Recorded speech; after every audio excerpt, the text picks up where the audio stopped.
Okay, so anyway, with that introduction, this slide shows you all four parts of ceramic production. That is a kiln, unexcavated, that I'm standing next to. It is the juniper is the fuel source. Behind my right shoulder, you'll see a little white patch at the top of the, that is the clay source they use to make pottery, make the pottery. And just above that clay source are two hamlets where the potters lived. This is in Alkali Ridge, Utah.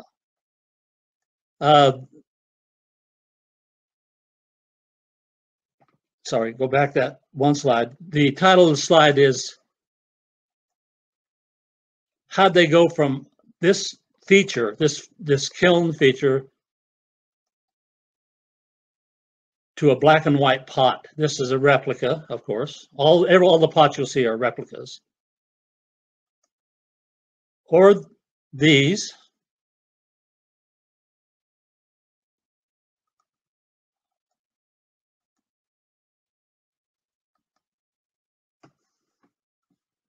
Without a kiln. A kiln is an oven, basically, that contains the heat and allows you to control the atmosphere. True kilns were not known in this hemisphere prior to the European invasion, or what do you want to call it. What you need to make these black and white pots is a white clay source, very iron-free white clay. It's taken years for us to locate these things, test them as to their usability, and to experiment with them. This is Cannonball Mesa. Some people may know it. And you have to learn how to make pots. So we have a little slide, a little video of John Olson, who's from Hurricane, Utah, making a coiled corrugated pot. And notice how thin the walls are, how he actually makes, with his thumb, a corrugation, which makes a very strong wall, thin wall pot. And I'll advance that a bit. And notice how small the coils are. They aren't long, and they are rolled out on a piece of stone, and he just pinches them in and just keeps building his thing, holding the pot in his hand.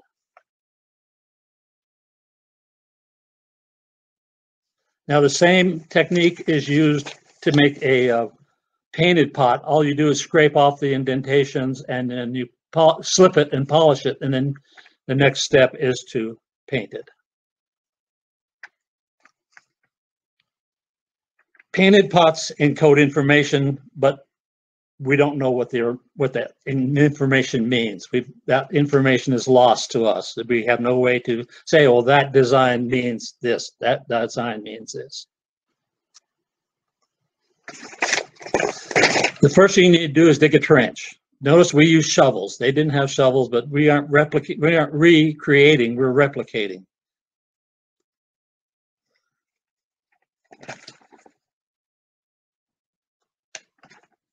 The trench is lined with sandstone slabs, which probably, makes it a kiln, but it also allows a place to stack the fuel on top.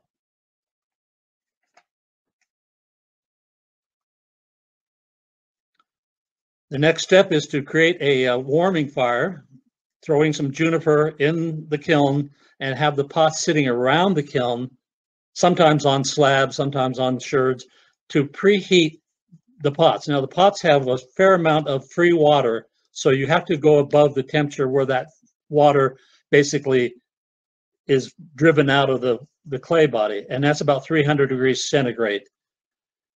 If you don't do that, they blow up. We can tell you by experience. When those pots are too hot to touch, you turn them as they're warming up. They're ready to put on into the kiln. The fire also creates a bed of coals that continues to provide heat underneath the pots as you're setting up and firing. And this is Charlie. Charlie believed that you had to bless the pots with cornmeal. You can do it if you wish. We'd have no idea about all the rituals associated with pottery firing. that is lost.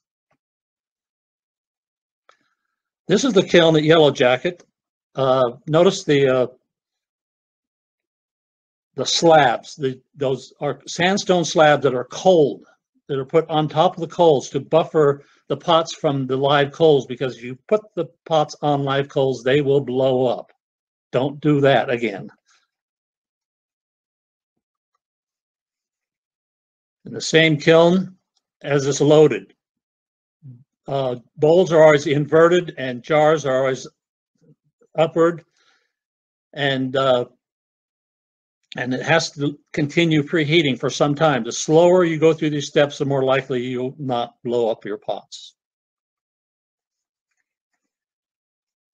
You don't have to, but it's desirable to cover your pots with cover sherds, which are broken pots basically, which minimizes the fire clouds. Wherever a piece of fuel touches a black and white pot, you'll get a black spot.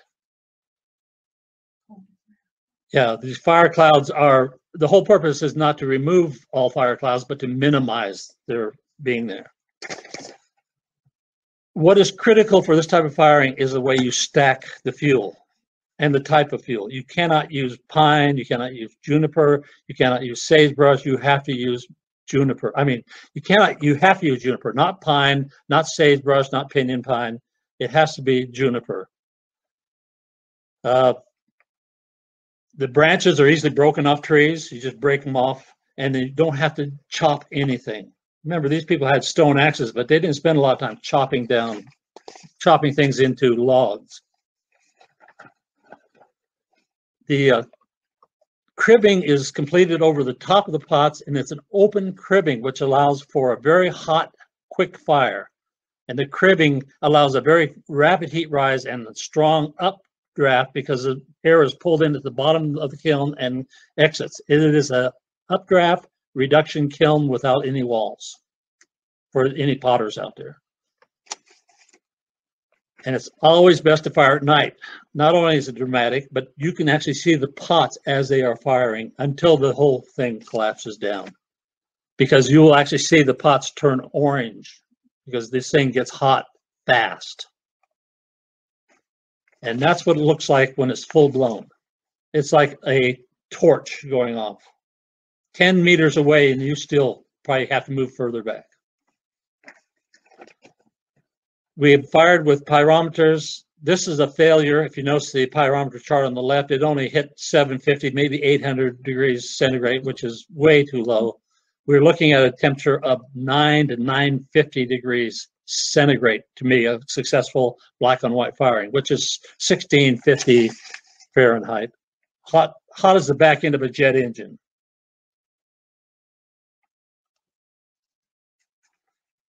We don't need the pyrometer. If you see those blue flames dancing above the firing, this is after the thing has collapsed down. That means the temperature at least 900 degrees centigrade.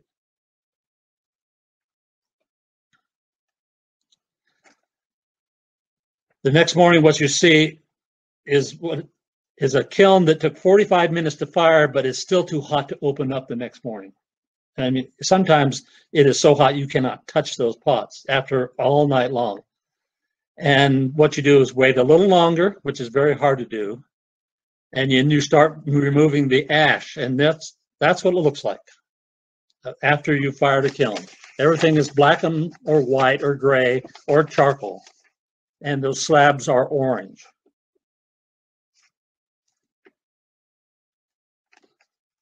Notice the gloves. Those are very, very thick leather gloves, because everybody just has to get at least one pot out to look at it. The organic paint creates a white ash, which you can see over the black design, and that indicates a very good firing, because that organic paint is melted or actually burned off, and that forces the carbon from that combustion to go into the clay of the pot. It is a smectite clay. Only smectite clays work. You can't use anything from the bookstore to make a pot like this. And as you wipe off that ash, you see the black on white design appear. This is a replica black and white jar, water jar that was excavated by Earl Morris in northern Arizona. If it were found in the Cortez area, it would be called Cortez black on white with the wrong paint type.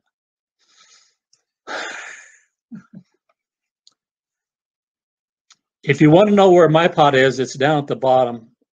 It's now a cover sherd. It didn't make it, but this is a mammillary pot that Tim Wilcox fired, and it was a keeper. Yeah.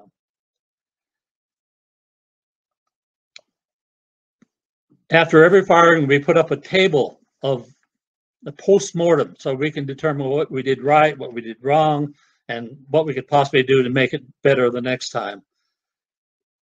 The question I would raise to you is, how do you know with all those pots which ones are fake and which ones are, well, let's say replicas, not fakes. Which ones are replicas and which ones are real? I doubt if most of you would be able to tell the difference.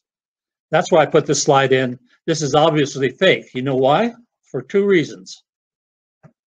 The snout is a wheel-thrown piece of pottery. In fact, the whole pot was thrown on a wheel, which they had no access to. And also, the pig was not known in the New World until the Spanish brought them in, or the Europeans brought them in. So this one tells anyone who sees it, this is a fake. This is not real. If I would still bet you could not tell a lot of the pots we have fired how you would know they were not real. This slide is of what happens when the wind blows. The wind blew all night. The pot, the coals in the bottom of the kiln reignited, and with all that oxygen, it gave it this strange yellow cast. Not worth throwing away, but it's not quite right. So what do you do if you would rather not have a black and white pot? You want to fire a polychrome pot? No problem. Change the clay, the paint, and the firing technology, and this is what you get. You get orange or red pottery. But that's another story.